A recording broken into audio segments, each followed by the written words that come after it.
my own love affair with picture books started long before I was a children's writer myself.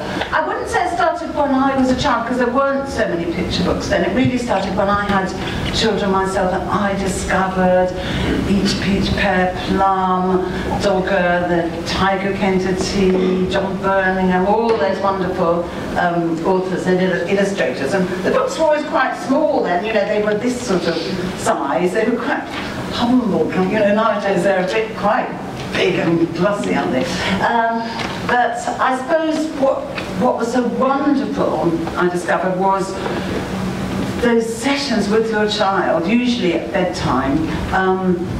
Just you maybe had rows and tiffs during the day, but it's such a lovely close time when you're sharing this book and you're sharing all the emotions in the book and chuckling together and feeling really, really angry when the troll does something horrible, and you know, all of that.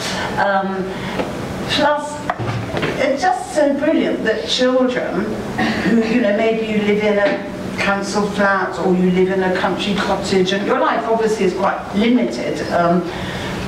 And in these books, you're finding out about all sorts of animals from A to Z. You're finding out about tropical fruits, different countries, different words. It's such a journey of discovery for a child, such an education really for a child, although you don't tell stories with that at the front of your mind.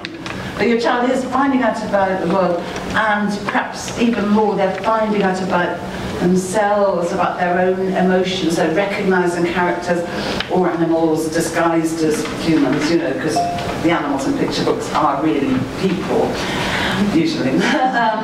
You know, they read a book about a jealous older brother or sister, and then maybe if they're feeling a bit jealous, they don't feel quite so bad. Or there can be books about bereavement, there's books where people are laughing, books where people are sad. So the child kind of discovers themselves and their own emotions.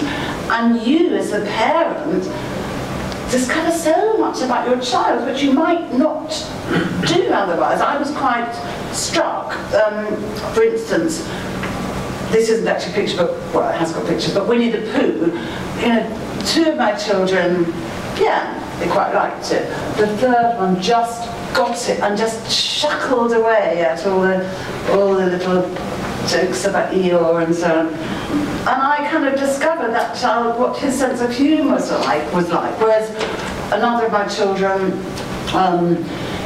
you know, they just had tears rolling down their cheeks if there was a story like an Oscar Wilde story like The Selfish Giant, and I discovered what a tender heart that child had. So it just really, really helps family relationships. And what I also discovered was the huge variety there is in picture books. That's what I really, really love about them. You have very realistic ones about everyday life with quite realistic pictures. You have totally wacky ones. You have ones about people, ones about animals, and even the ones about animals, sometimes the animals have no clothes, and sometimes the animals have clothes, and sometimes even ones with no clothes, there's some convention like in the Gruffalo that they're sort of up on their hind legs. There's all sorts of different conventions in different picture books, and then there are non-fiction ones, there are rhyming ones. The range is just so incredible. And then you know, you were saying that you always include picture books in for older children, and I think that's so important, because actually, really, when you leave picture books behind and you get to the next stage, sort of like, I know they're not all others, but series books about ponies and princesses and football and so on, and you know, I know children at that age like that sort of thing, but they are more limited, and picture books can actually be much deeper and in a way older.